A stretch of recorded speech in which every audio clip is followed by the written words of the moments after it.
Okay, we are officially live.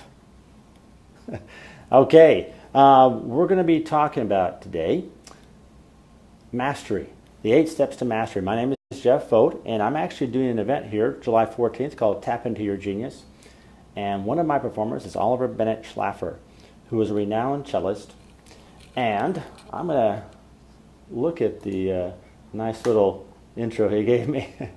But renowned cellist, author, personal development mentor for youth, and mastery expert. And he's going to be talking about 8 steps to mastery. So if there's any goal that you have in your life that you're trying to reach, anything that you'd like to learn efficiently, effectively, and perhaps rapidly, then this program is for you and can help you to achieve the goals that you want, to be able to learn, whether it's an instrument or a new program or learning about perhaps even people. And so I'll be bringing on Oliver here in just a moment, and really good guy.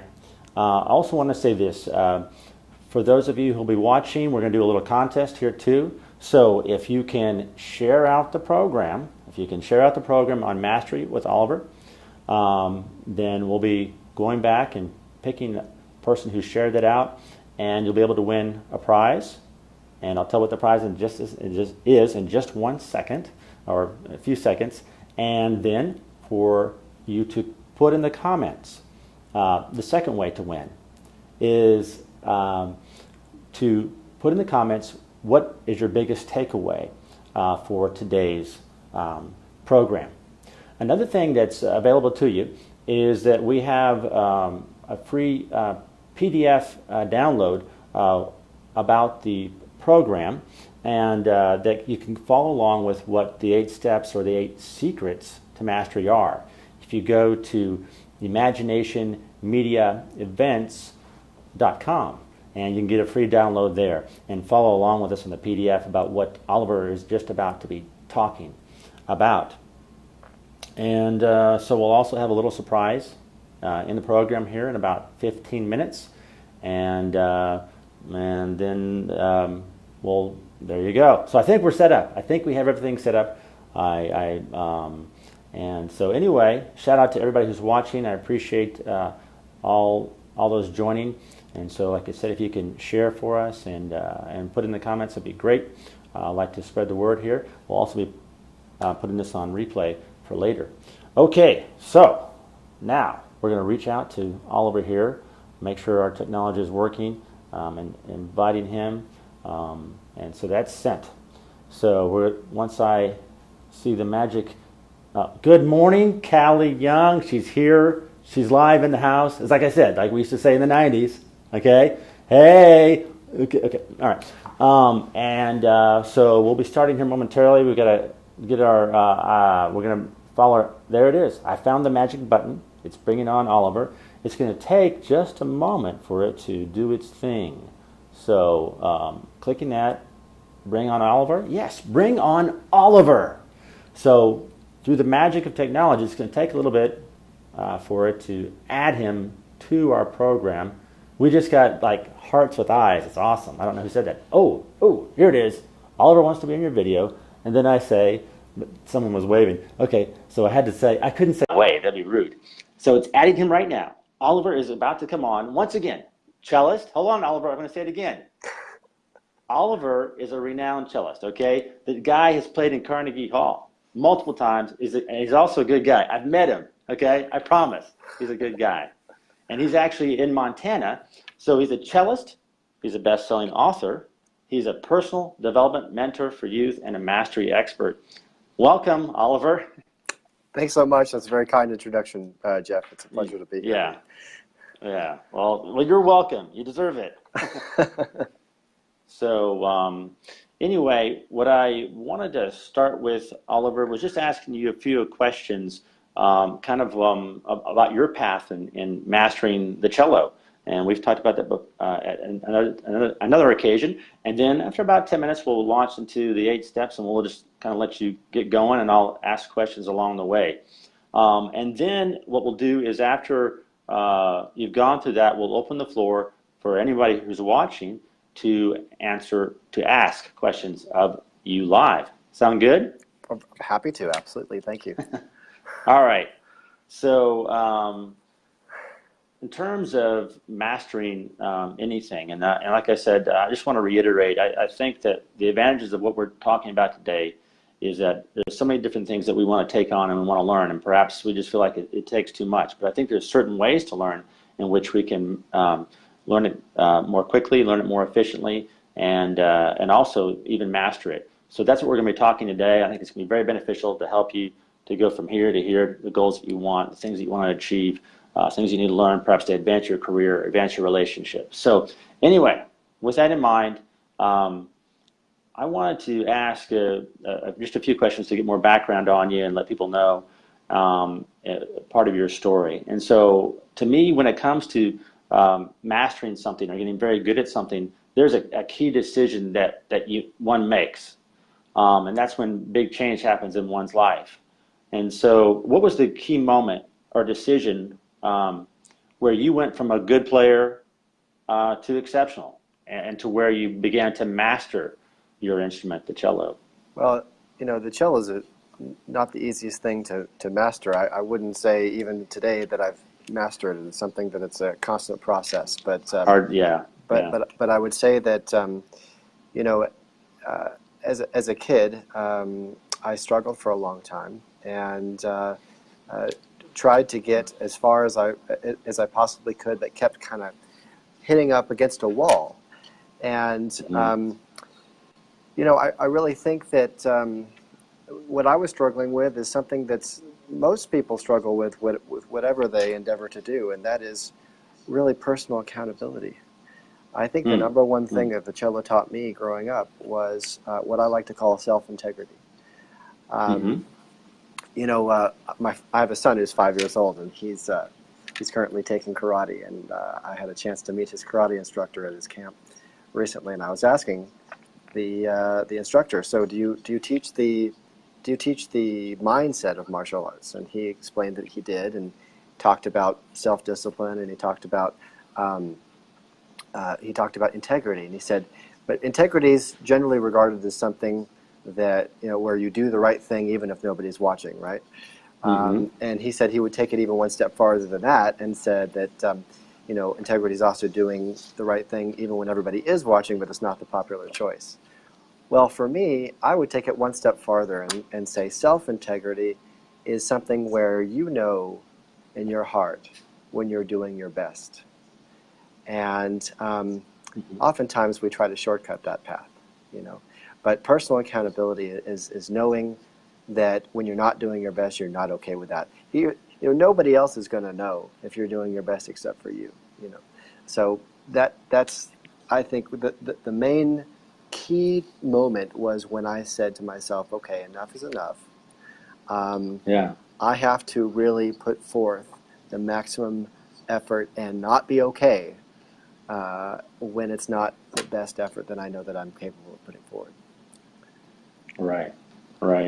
And I still struggle with that today, but I think you asked about the key moment that changed for me as a kid. Right. I'd say that was it. Right. And you had told me a story before about when it came to you had to make a tough decision to move and live a different place. Can you open to talking about that? Yeah, sure. No, what was the reason for that decision? And I don't mind talking about that at all. Growing up as a kid, I actually lived in 6 states, 13 cities, and I went to 17 schools. And by the time I was in 8th grade, I considered myself a professional new kid. And so I walk up to a stranger that I'd never seen before, and I'd be like, "Hey, how you doing?" And they look at me like I had 2 heads or something. And but I never stayed in any one school for very long, so I didn't have a lot of pressure on me to worry about what other people thought about me.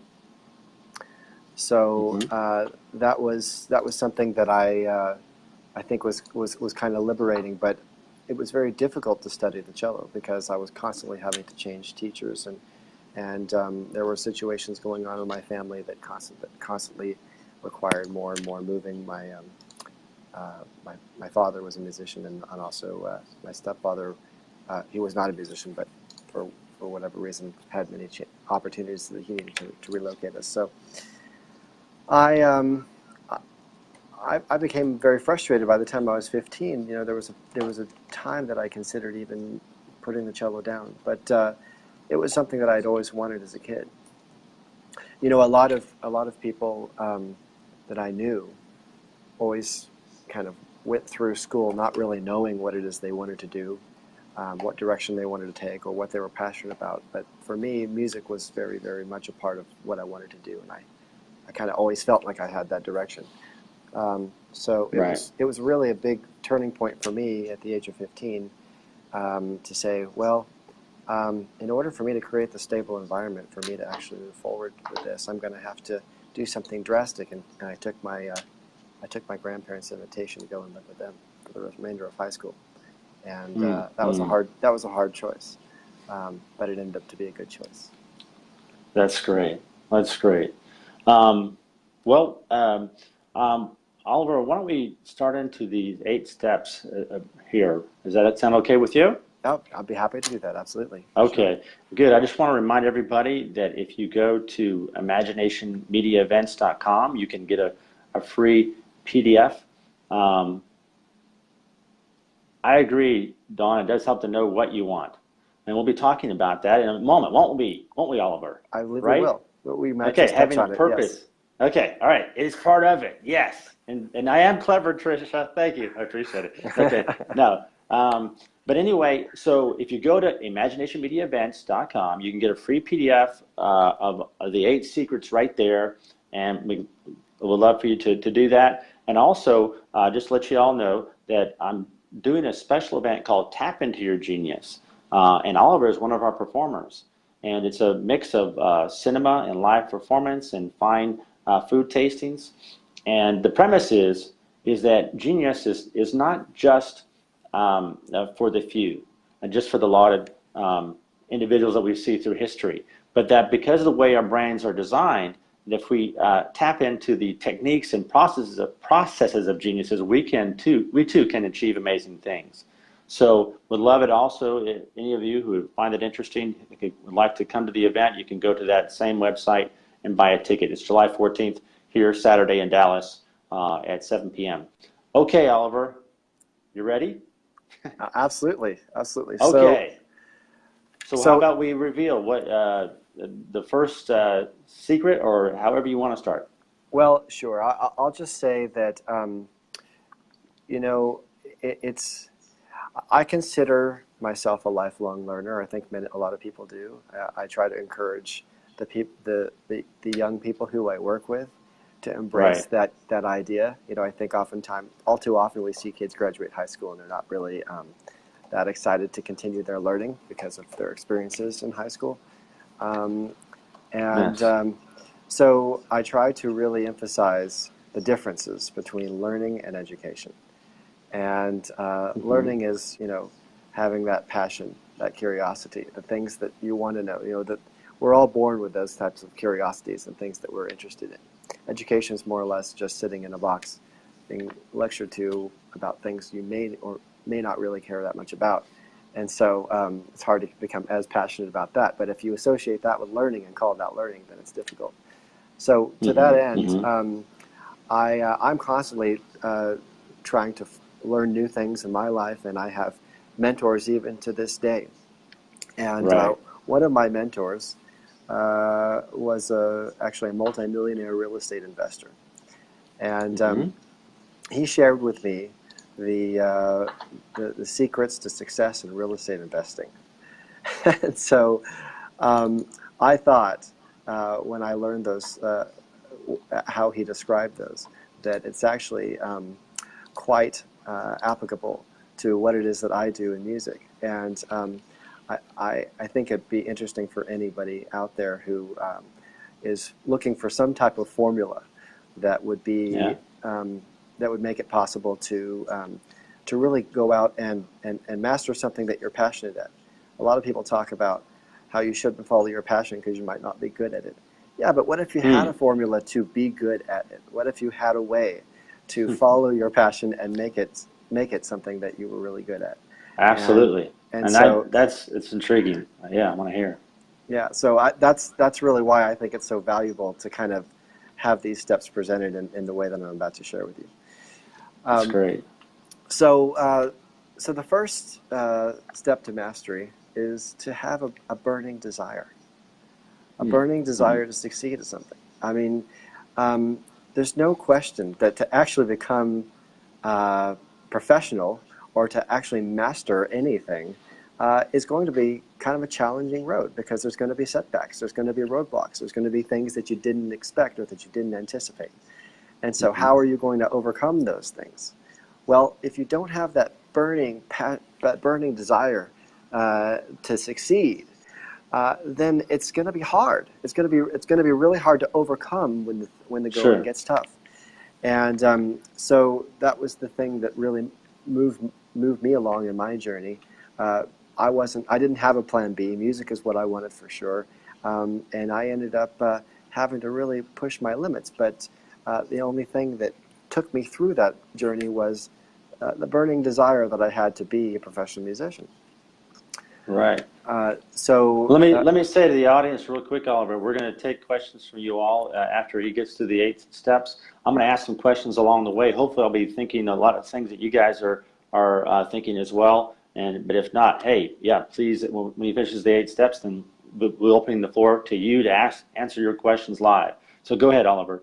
sure. So having that burning desire to succeed kind of paves the way for all the rest. It Hmm. really is the most essential ingredient. It's very difficult to become a master at something that you don't care about. Uh, For it, sure. you know, a lot of people talk about how hard it is to be motivated, or find self-discipline, or focus, or all of those ingredients that we all want to say that we have. But what I've found is that when you have a very clear-cut goal and you have a passion and a desire to achieve that goal, then the motivation is just there. It's like an automatic byproduct or a side effect, if you will. So it's not something that you really have to search for. It just is there. Um, and so for those people that are having a hard time finding motivation in their lives to do things, it's very possible that it may not be attached to something that they're passionate about or something that they have a burning Well, desire. let me ask you a question. I mean, and I also think a hallmark of genius. I'm talking about the event Tap Into Your Genius, so I think about these things. I feel like a hallmark of genius is that they are passionate about what they're doing, and that's what helps propel them forward to push through the challenges that they find. So let me ask you a question. I think that probably a lot of people are wondering, how do you find that burning desire? How do you create it? Well, a lot of it has to do with immersion, whatever you're immersed in. Okay, so Hmm. like in my situation, my parents were both classical musicians, so Right. they were, constantly playing at home, practicing, teaching.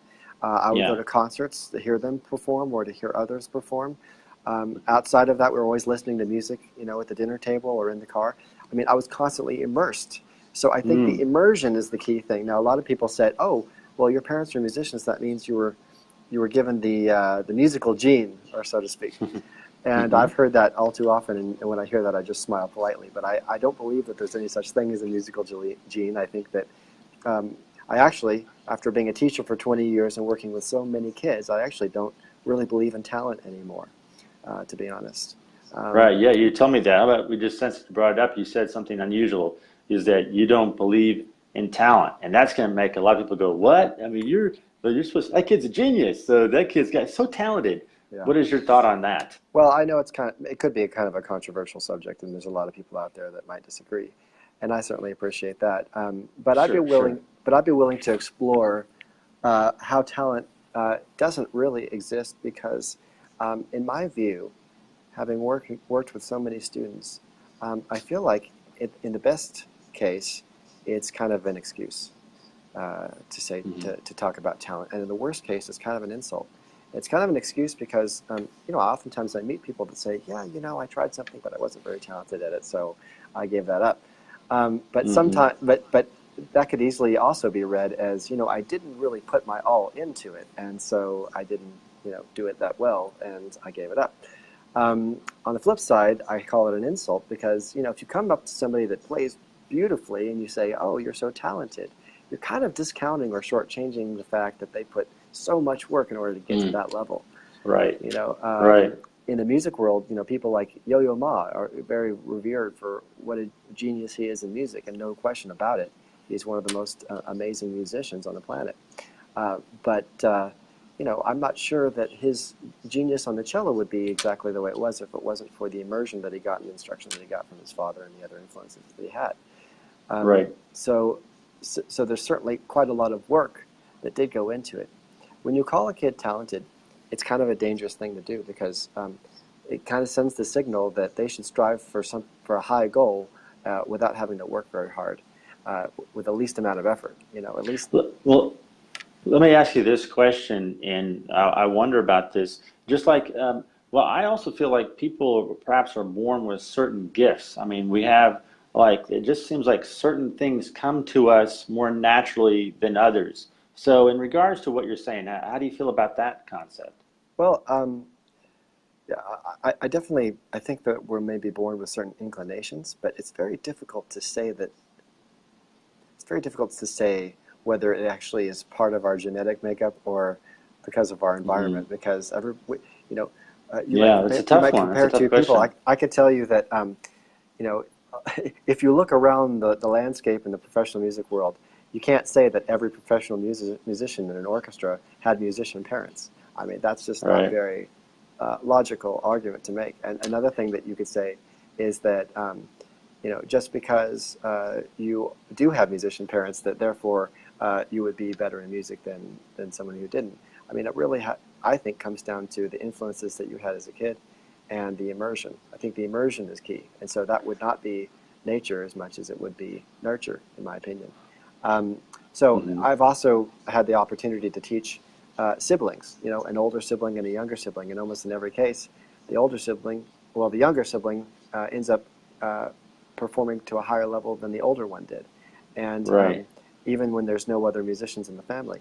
And if you ask yourself, well, why is that? I would say, well, probably because that younger student was, maybe 4 or 5 years old when they were listening to the older one practicing. And so you might not think that there is anything going on in the mind of the younger child, but I would argue that there absolutely is, and that there is another connection being made subconsciously that maybe you don't realize until later.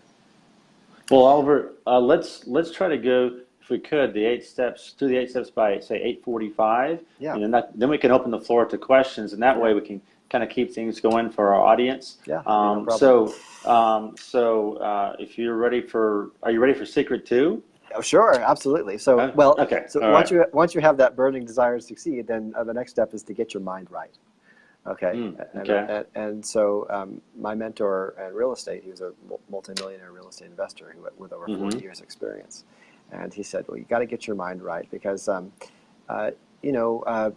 you got to have a positive mental attitude. If you're giving yourself negative self-talk, that's not going to go very far. You have to have faith. You have to believe that what you're doing is going to work.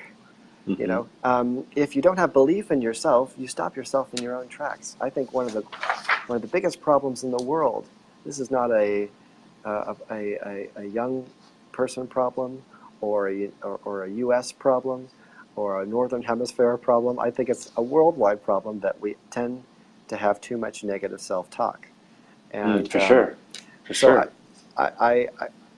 I know I think the personal development industry is growing faster than it's ever has. I was exposed to it early as a kid because my grandfather was a businessman and entrepreneur, and he was always listening and reading great authors and speakers like Zig Ziglar and Jack from Canfield. Dallas. Yeah, and people like that because of how important it is in business to be able to keep your mind right. But it's the same thing in mastery. I mean, you have a burning desire. You can still have a burning desire to succeed and be negative, but that's going to stop you in your tracks if you don't have that belief, you don't have that positive mental attitude, you don't have that sense of enthusiasm, that sense of urgency. to get to get to where you want to be. You have to build success habits. My grandfather used to tell me, if you want to be a success, then you just study what unsuccessful people wouldn't want to do, and then make that your to-do list.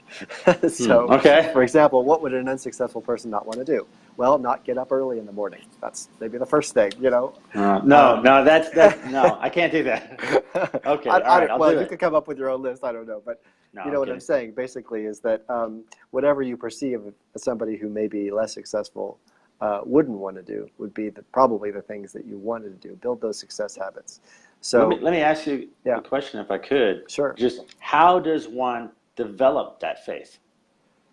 How does one develop that faith? That is a great question. Um,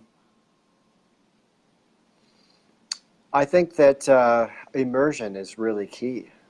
Yeah, I mean, for me, I was always around music, always studying and listening to great artists, and Yeah.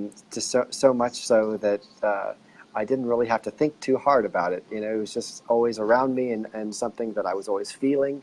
And so when you're feeling really strongly about something, I think that you have a chance to overcome whatever little voice you might have in your head that would probably steer you in the wrong direction. Um, it's kind of the dichotomy between head versus heart. I think heart can be more Yeah. powerful if you let it. You also told me when we talked before a really nice story when you talked to your students and you Mhm. said about developing faith or confidence. You by perhaps immersing yourself in something, or you begin to study and work hard, you begin to get small wins as you go, and then that Yes. confidence and that faith grows. Is that accurate? Yes, you're absolutely right. That is a very, very good point. And that's Hmm. exactly how I teach, because every single small win will build onto the next and onto the next, onto the next. And Yeah, so yeah, you get some momentum going. And at times, maybe the win is extremely small. It may be just as small as, well, this time I took my instrument out and practiced all 7 days. It's like maybe hmm it could be just a matter of getting the right habits in place. They say right. the hardest part of practice is the first 30 seconds, where you just take the instrument out and sit your butt down in the chair.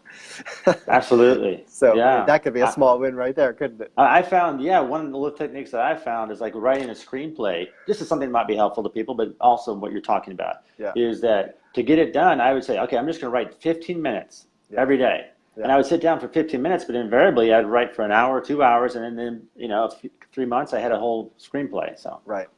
Yeah, absolutely. So that's exactly the yeah, same thing. I mean, it's translatable to so many different things, but for sure. getting your mind right is incredibly important. So you've got that Yeah, burning desire to yeah. succeed. That was number one. Number two hmm is you get your mind right. The next step is you got to seek wisdom. Seek wisdom. What does that Mm, mean? Well, seek wisdom yeah. really means you got to find a mentor, and there's a variety of Mm, ways to do yeah. that. From Yeah. the in order to find a mentor, that's really going to have the experience and the skills and the understanding of how to get to where it is that you want to go. Uh, Right. you could work with somebody one-on-one, which is what I did from the time I was really, really young. You could read a book. I mean, anytime you read a book and you learn something from an author about their life experiences, that's taking wisdom from a mentor. Yeah. Listening to audio programs. Anytime I'm in the car, I'm always listening to audio programs or audio books. My car is like a rolling university, So That's uh, good. Yeah. it's kind of, Always be learning. yeah, right. And so seeking wisdom is really, really important, because it leads to all the steps that follow. I think that's a pretty easy one to understand. But I think we sometimes discount. I mean, a lot of folks may not realize the importance of who you choose as your mentor. You know what I mean? Because Yeah. Yeah. not all experience is the same, not all wisdom is the same. And a mentor is someone that not only was successful at achieving what it is you're trying to achieve, but also has a way of being able to share it and explain it so that you can understand it and consume that Mm. That's easily. what a good teacher does. Yeah. Yeah, Yeah. and so that's really, when I was trying to become a professional cellist, I was, Yeah. I was a little bit different than the majority of people going to college, where you're looking for a school. I wasn't looking for a school. I was looking for a particular teacher, and so I would end up just applying to the schools that had the teachers that I was interested to study with. It didn't really Yeah. the Right. rest of Remember the you telling me program that. wasn't really important to me. So Right. that was a little bit different. I think some people may not do a lot of research on exactly who their professors are going to be, but Yeah. that was the number one importance to me, because It's I so feel, important who we learn from. yeah, Yeah. absolutely. Uh, And so that's the third secret. So you got to have that burning desire. That was number one.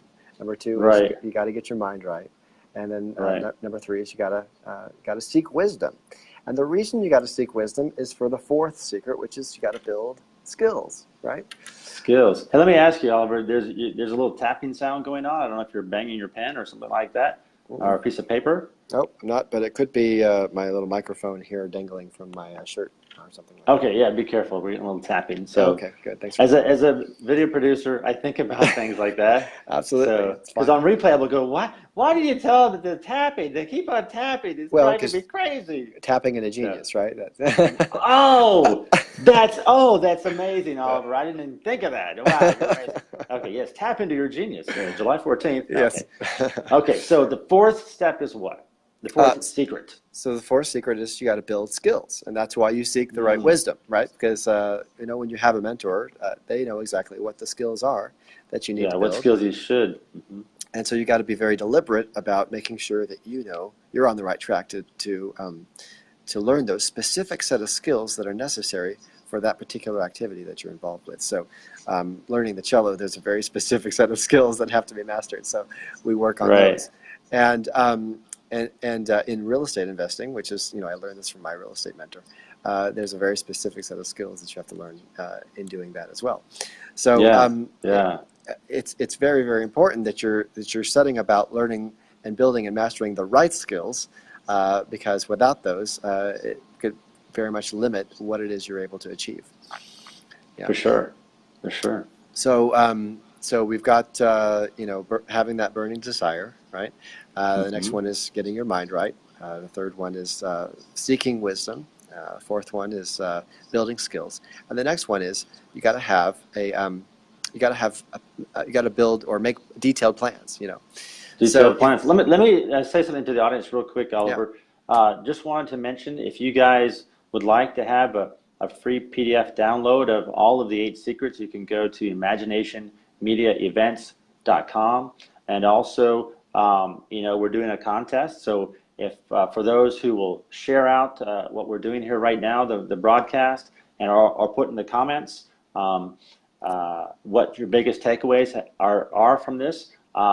Oliver is going to be so kind to give a free 2-on-1 session where you can ask him any questions you want on mastery. So please, we'd love it if you could share this out, and we'll go pick a winner for those who share it out, and those who comment, we'll pick a winner from that too. So please be doing that. Okay. So all right. So Oliver, one more thing. And we're doing a big event July 14th with Oliver and me and Cinema and Angel Rebo, and it's cinema. It's this live performance, and it's all about that genius isn't just for the few. That if we can learn some great techniques, that we can tap into those same techniques that geniuses use and achieve amazing things too. So you can go to that same website and get some tickets if you'd like. Okay, so the fifth secret. Excuse me. Yeah, absolutely. So we're building our skills. The next secret is, of course, you got to make detailed plans. So detailed plans are really a set of action steps that you're going to take in order to get to a certain goal, right? So Right. you may not know what those are right off the bat, but when you're working with a mentor, right, they're going to know what specific steps or specific goals that you need in order to move in the direction that you're trying to go. So it's extremely important that what's step one, what's step two, what's step three. What are the things that we're going to do in order to move forward into the direction that we want to go? And what goals are you going to set for yourself? Becoming goal-oriented is key. I mean, Yeah. You and I both know we listen to read and listen to so many different public speakers and masteries on success, and they all talk about the importance of having goals, and not just any kind of Yeah. goal, but SMART goals, as you know, which Right. are which are Go ahead. well, you know, SMART goals are specific, right? They have to All be. right. Uh, they can't just be like, I want to get better at X, you know, whatever it is. You have to Mm-hmm. say exactly what it is you want to get better about that subject, and then of course M stands for measurable, right? And then A is going to be it's going to be the goal has to be I'm forgetting myself too. well, it has to do with how what's the word? I guess it's Achievable? achievable. No. Yes, exactly. Right. Wow. Okay, I Yes. remembered. Thank you very much. Yeah. By accident. Right. Right. And then R has to be how reasonable it is. Well, not reasonable. What is it? I forget what it is. But T is time bound. And That's fine. so Yeah. so you have to have very specific goals, and that's part of the detailed plans that you have. Now, here's an interesting thing about goals. Yeah. If you're going to take a family vacation, you're going Right. to make very detailed plans, right? You're going to know exactly where it is you're going to go, when you're going to leave, how long it's going to take to get there, how long you're going to be there, how much money you're going to spend, what you're going to do while you're there, when you're going to come back, and all of that, right? So you No stuff. wouldn't ever just get into the car and say, "Let's go on vacation." Well, where are we going? Well, I don't know. Let's start driving, and we'll see where we get to. Yet, a lot of people that I come across actually spend more time planning out a family vacation than they do planning out their life or the direction that they want to go in their career. And so I think it's a very valid point to consider the importance of making detailed plans for anything that you want to achieve or anything that you want to master or become good at, because it's going to take a whole lot longer without those considerations. And so the mentor can actually help you stay on track so that you know what goals you should have and by when, so that you can have confidence that you're not setting a goal that's unreasonable. Right. Well, in trying to keep it with our time, could we go to the next step, next secret? Absolutely. Okay. So just to recap, we want to have Sure. a burning desire, right? You want to get your mind right, and you want to have, you want to seek wisdom. You want to build those skills, make detailed plans, and then, of course, the next step is take massive action on those plans. Oh man, let's work. Okay, good. Yeah, of course. I mean, but so presumably, if this is really your burning desire, that's where you're gonna find the motivation to automatically do it. Now, For let sure. me ask you a Yeah. question, Jeff. Yeah. If you were going to just have a burning desire, and then start taking massive action, how likely would you be to achieve success? Would you say you skipped Well, all the we're middle missing steps? the mentor and the building skills, and I have a cheat sheet and Yeah, yeah, yeah. a Right. detailed plan. Yeah, and getting your mind right. You skip all of that. You just have a passion, and then you Yeah. just take massive action. Are you likely to be very successful? Probably not. You'd be going all over the place. You'd be going all over the place. Yeah, that massive action could become a massive mess. And so it's really Mhm. important that you don't skip those steps, because you want to make sure that you're working not just hard, but you want to be working hard, smart and hard at the same time, so that you're working hard doing the Right. right things. Hmm. Okay, so moving right along, the next Yeah. step after that is forming great alliances. Okay, so what do I Mm. mean by that? Okay. Well, Yeah. that means surrounding yourself by people that are going to support you and help you in your goal. You want to be around other motivated people that have similar desires and positivity to help you along the way, because Yeah. that's going to boost your chances of success and accelerate your progress as well. Of course, Yeah. you've probably heard the old adage that if you want to know your future, you take the average of your 5 closest friends. And Mm. if Yeah. that Sure. scares you, then maybe it's a good time to reassess who your friends are. I don't know, but anyway, Mm. it's really really important that you form alliances with the people that are going to help you in those goals and are going to create a synergistic effect. It could be colleagues, and it could also be people in your field who are also masters that you can look up to, who inspire you. And I would Right. consider all of those to be part of forming great alliances. Mm. And so the last step after that is persistence. Okay, so if you're not going to Right. be persistent, you might as well just stop. Don't even start, because anything worth achieving really does take persistence, and you have to have that mind that, you know, I'm not going to quit. And that's really, you know, I talk to my students quite often, and I ask them, what's the opposite of success? And what do you think they say? Mm. I don't know. They say failure. Oh, of course. A lot of people think failure is the opposite of success, right? But we all know Mm-hmm. when we study successful people that that's not true. Failure is the path to success. The opposite of That's success great. is actually mediocrity, right? And Or doing so nothing. doing nothing, right? So the only way really to fail at the end of the day is is to quit and stop trying. So persistence is really the most important aspect to making sure you get there. And you don't know how long it's going to take, and it could take longer than it takes someone else, but you're really on your own journey. So it's not very healthy to be comparing yourself to other people. You know, I've known people that decided after they graduated college that they wanted to become a cellist, Mm. and then worked really hard at it, and end up getting getting a master's degree in cello when they never even picked up the instrument prior. I mean, that's an extreme example, but I just use that as an example Yeah. to show that, you know, where there's a will, there's a way, but you have to make sure that you really are persistent. So these are the steps to mastery that were outlined by my mentor in real estate, and he used these steps to become a multimillionaire. So I explain to my students, you know, you don't realize that, but these are all the same steps that you're studying the cello, and they happen to be Mm-hmm. also the 7 or the 8 secrets to success in real estate investing as well. So if these are the steps that you would use to become a multimillionaire real estate investor, it's also the same steps you'd use to become an expert in almost anything. And Yeah. That's and great. so I really think that it's very, very valuable, and that anybody that's striving to achieve something should use these steps as their guide. And I think it'd be very helpful Yeah, to them. no, I think that's really great, Oliver. I really appreciate it. And also, if anyone, once again, if you want to get the free PDF download of the 8 secrets, Yeah. you can go to imaginationmediaevents.com and get a free download. And, okay, now we're going to questions, Oliver. Sure, All right. absolutely. So, our first one is, how does one amp up their burning desire to overcome psychological blocks? Eric asks. Psychological blocks. Wow. Psychological blocks can be tricky because Mm-hmm. really psychological blocks are negative affirmations in my mind. Mm. Yeah, Okay, yeah. so they're subconscious affirmations nonetheless. A lot of people sometimes say, "Oh, I've tried affirmations; they don't work." But the truth is, everyone has affirmations.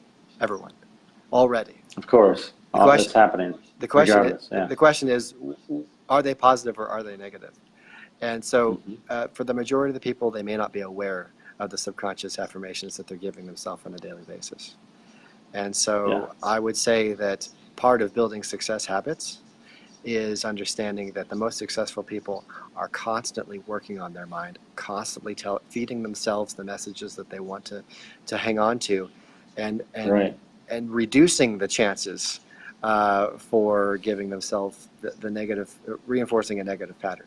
Um, Yeah. so that's a short One of answer. I could the talk about it a lot one longer, but one of the things that we were talking about last night, you and I on the phone, was what is should be the first secret? Is it burning desire, or is it your mind?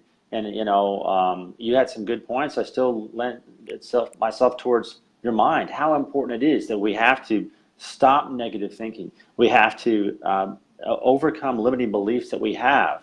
And so for me, what I did, just to throw another idea out there, I think I told you about it, was I learned this from a famous business coach, Brian Tracy, and I'm sure others have talked about it, but a 21-day mental diet where I really looked closely at every bit of information that I'm taking in, whether friends who I'm hanging out with, the news, whatever I'm reading, even spending time on Facebook reading some silly stuff, and really taking stock of that, and also capturing any thoughts that go through my mind that are negative. And I find that very beneficial, and I think that's very important if we want to reach where we want to go, and if we want to be able to achieve as we've seen some geniuses achieve, we've got to really get our minds right.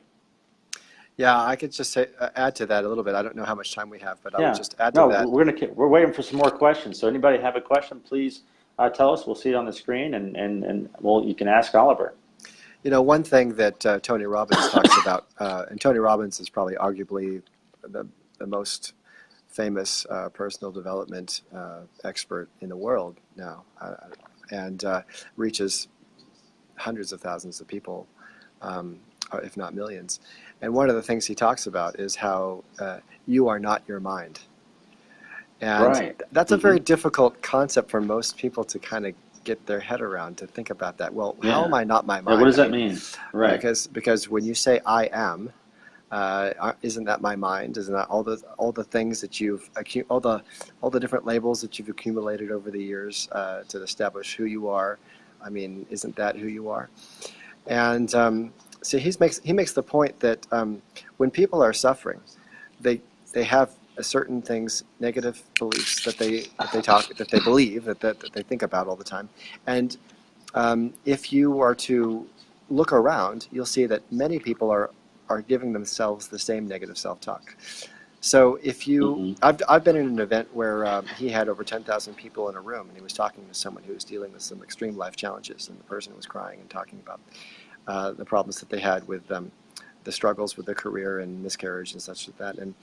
And he asked for everybody in the room who could relate with the situation that this person was talking to raise their hand. And hundreds of hands went up. And Yeah. so Tony said, so obviously you're the only person with this problem. And Right. and what he does, it's an incredible experience, because he turns the feeling of a stadium with over 10,000 people into the feeling of just a small room where we with 10 people. We all feel our similarities. And you know, that's something that I learned growing up in what I like to call classical culture. Growing up as a kid, I used to feel like a fish outside of the fishbowl, kind of looking back in, not really part of the world that my friends were a part of. And part of that is just because, you know, in pop culture, I think we're kind of taught to highlight our individuality and the things that make us different or unique. And so that's what we have to hang on to, because we're special and so forth. And I think each and every person is equally special. I mean, for me, classical culture really instilled a belief in me that highlight more of how we're the same than how we're different. You know, when I would play in a youth orchestra, go on tour, or even when I was in music school later on, the professors were from all different countries, you know, like Japan and Russia and Spain, and my colleagues were from all over the world: Korea, China, Japan, Russia, Kazakhstan, Ukraine, Italy, Spain. I mean, you name it. And we would all play together, and none of us ever saw each other for our differences. We only saw our similarities, and our common ground, what we were trying to achieve together. And that was the thing that I really loved about the classical culture growing up in music. And I would say that we all have the same hopes and desires. It doesn't matter if you're a mother in China or in North America or in South America or in the Middle East. Every mother has their own the same hopes and desires for themselves and for their kids. And so I would say that you know, we really are more the same than we realize. And when we celebrate that and not only focus on how we can stick out, then I think it takes the pressure off. You know, there's so much fear about what the other people perceive us as, and that's something that we learn. We're not born with that fear, but that's something that we're learned. There's a couple of questions from the audience I want to bring to you. Just real quick, just a point. You were talking about the mind, and I think that sometimes we feel that we're our set of thoughts that have been going through our mind, that's us. And I think you're going at that we're not even necessarily that. And I think it can be intriguing and help us to look at things objectively. I am not those past things that have happened to me. I'm not those thoughts that I've had, I'm outside of that, and I can change it. If I change those thoughts, I can change, who I am and where I am in life. Is that Absolutely. along It the goes, lines? yeah. Okay. The famous Chinese philosopher Lao Tzu is quoted as saying, watch your thoughts, they become your words. Watch your words, they become your actions. Watch your actions, they become your habits. Watch your habits, they become your character. And watch your character, it becomes your destiny. And it all starts with what? Mm, A thought. But a thought is something you can absolutely. change. So if you can change your thought at will, that means you can change your destiny at will. And so when you I'm all study for people that. like when you study people like Jack Canfield, or Tony Robbins, or any of these wonderful people that have studied success and success Yeah. principles, they'll all tell you that state of mind is something that's under your control. We have the choice. We have the choice.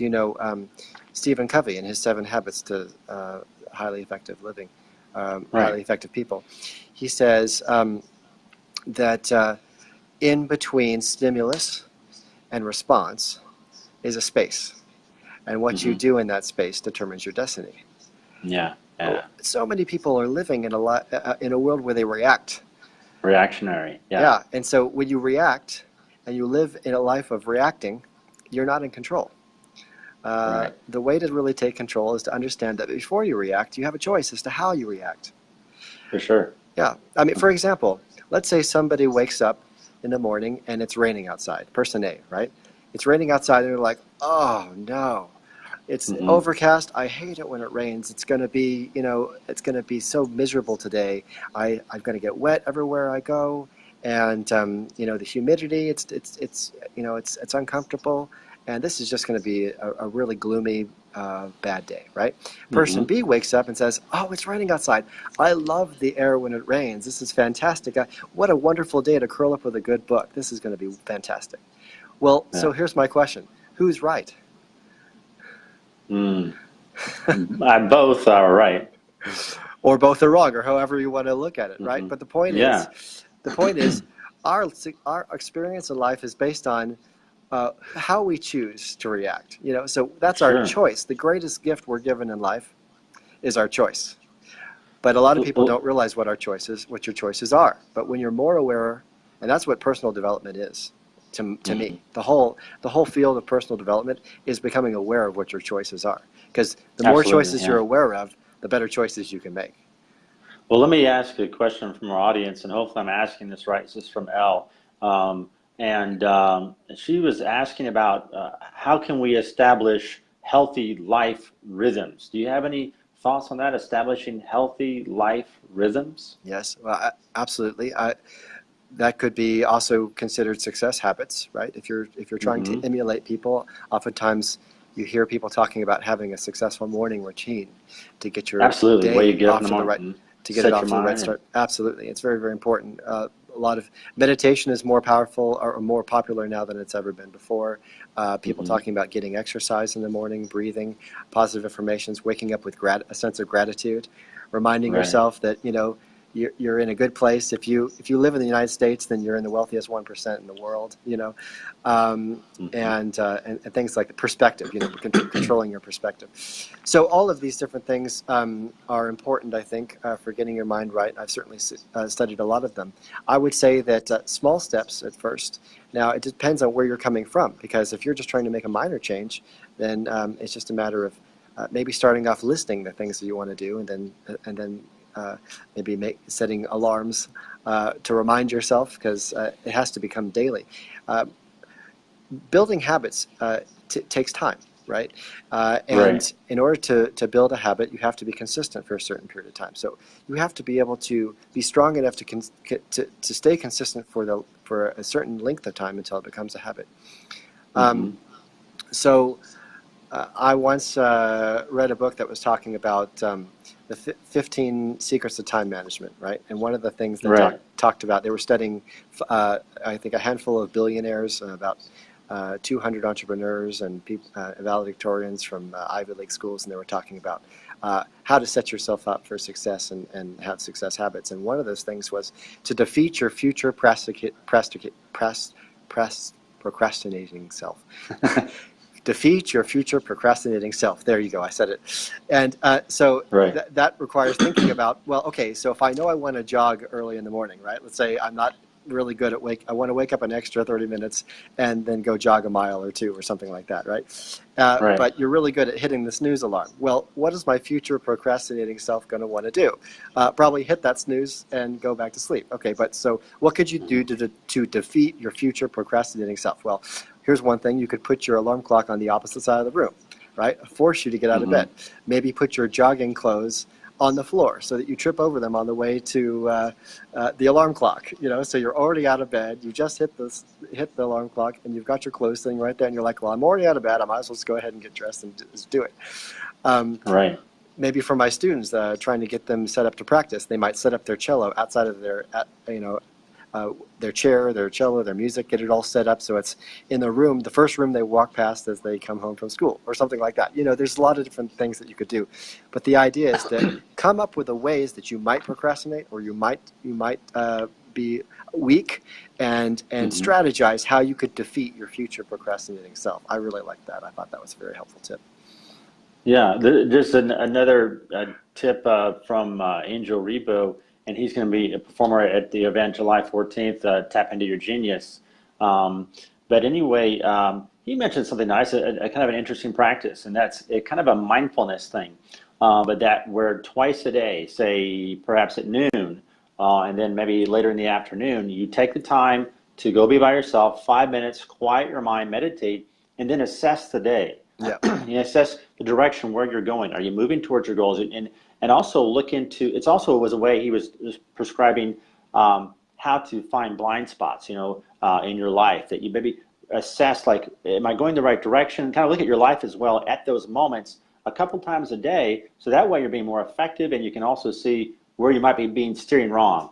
And of course, the morning habits I think are very important. Getting up and putting in great thoughts into your mind. For me, saying a prayer as well, just and reading some good material, and have that mindset for the rest of the day. But I have another question from one of our viewers here, and hopefully I'm going to be saying it right. But he was asking this: how can you magnify that burning desire and also avoid distractions? Okay, so I think we live in a world now where there's never been so many distractions. Would you agree? That's for sure. Yeah. Yeah. What? No. Yeah. Avoiding distractions is a very key element. I recently read a wonderful book called Essentialism, and right. it was recommended to me by a friend. If you're on, maybe you could type in the author of that book, because I don't have it at the top of my head. I think one of our people that are friends could type that in if they remember. But essentialism is a very, very wonderful concept, and the idea of really understanding what our priorities are. In the book, he talks about how the origin of the word priority was referring to only one thing. But we live in a world now where we talk about what are your priorities, and we make that a plural word, but it was never meant to be a plural word. Because if you have five priorities, that means you have no priorities. Mm-hmm. So the most I've read many books on the subject, and I can say the most successful people tend to have something in common, and they block off the early morning hours between the hours of like 8 and 11 for their most important thing, MIT. That's their MIT time. Okay. And so when you have time blocked off in your schedule for the thing that is your priority, the thing that's the most important time, and you stick to that every day, you're going to be a lot more successful than if you're saying, well, I hope I can get to it today because I have this or I have that. And I know it's easier said than done because we all have responsibilities, right? Responsibilities can get in the way of priorities, can't they? But at the same time, we have to get kind of creative to strategize how we can, plan our priorities and our responsibilities in a way that's harmonious. And that does take some creativity sometimes. And you may not get to it every single day. There may be only a certain number of days that you can actually schedule that most important thing. Yeah. But I think that working off of a calendar is extremely helpful when it comes to eliminating distractions. The Yeah. most successful people that I've studied don't use a to-do list, they only use a calendar. If you use a to-do Hmm. list, there is no Yeah. What's the time. difference? Well, unless you have a sophisticated to-do list that creates a deadline for everything, you're not going to have a time-bound to-do list, space to get it Okay. done. So I guess the logic and the thinking behind that is if it doesn't belong on your calendar, it doesn't belong on your to-do list. You have to have a Mhm. specific time set aside to get it done. Otherwise, it's not worth having it on the list at Yeah. all. And as far as Okay. the question about passion and Yeah. I would Magnifying magnifying the your passion. burning desire. Your Yeah, burning desire. that Magnifying. that comes with well, I think that you know, for me it was immersion. It was always listening carefully to other musicians and Mm-hmm. people who I Mm-hmm. admired. And when I was 10 years old, I would lay down on the floor of my bedroom, stare up at the ceiling, and listen to the recordings of the greatest cellists of the day. And I would imagine that it was me on stage. I was daydreaming. Mm. And Right. I think we sometimes discount the importance of using your imagination and daydreaming. Einstein used to say all the time that imagination is more important than knowledge. And he also said he didn't have any particular talents. He was just passionately curious. And I would say that sometimes just feeding into that imagination and allowing yourself to daydream and allowing yourself to be a kid. I mean, that's for me, I think, one of the things that can really fuel passion. And you said one other thing, which I really think is important, and that is how you reassess how you're doing in the mornings. And you don't Yeah. have to do that every single day. You could do it every week, but every day would certainly be helpful. I think that's Mm-hmm. another success habit. All of these are success habits. When you are consistently reviewing your progress towards your goal and saying, well, Yeah. am I getting closer and do I need to make adjustments? Uh, then you can make course corrections. And one of the metaphors that I love to use with my students is that, you're steering your own ship. Like as a Mm-hmm. mentor, I'm the navigator. I give them the map and the compass, and I have the compass. The compass is so I can tell you where you are right now, and the map is so I can tell you where you want to go. But you do have to constantly reassess. I think I've heard it explained the same way with an airplane pilot. Um, you may not know this, but an airplane pilot doesn't just fly in a straight line. They fly in the Mm-hmm. direction of where they want to go, and they're constantly course correcting in order to Right. make sure that Right. they end up in the distance. And I think all of us have to do that when we're headed towards our goals, is constantly take a new assessment of how we're doing and make course corrections if needed be. So it's very difficult to get to where you want to go if you're not constantly reassessing. Yeah. When it comes to burning desire, I also, for me, I think it comes also from creating a sense of urgency. Hmm.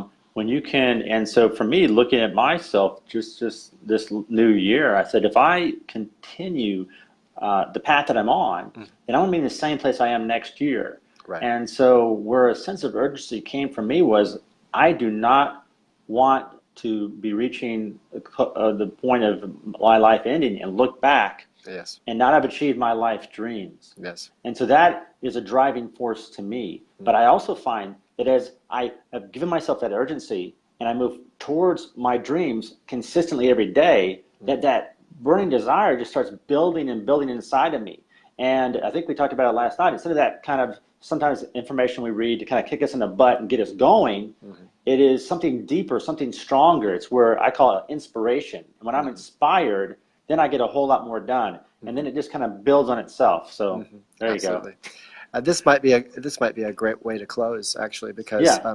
talking about life purpose. One of the things that my mother and I would talk about when I was 8 or 9 or 10 years old was, the Hmm. purpose of life, and Yeah. that might mean a lot of different things to different people. But for me, the purpose of life is about determining what those passions are that you have, and then finding a way to become the highest and best version of yourself in the direction of those passions for Hmm. this express purpose of being able to give back and service others. So it's a two-part strategy. The first is growth, and the second is service. And that was the thing that really attracted me to being a musician in the first place, because the entire life of a musician is dedicated first and foremost for the first 10 to 20 years of growth.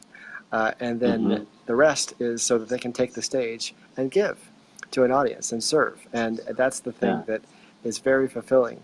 And, once again, I'll refer back to Stephen Covey that talks about in his first habit of highly effective people, he says, you want to begin with the end in mind, beginning with the end in mind, right? So what does that mean about the goal?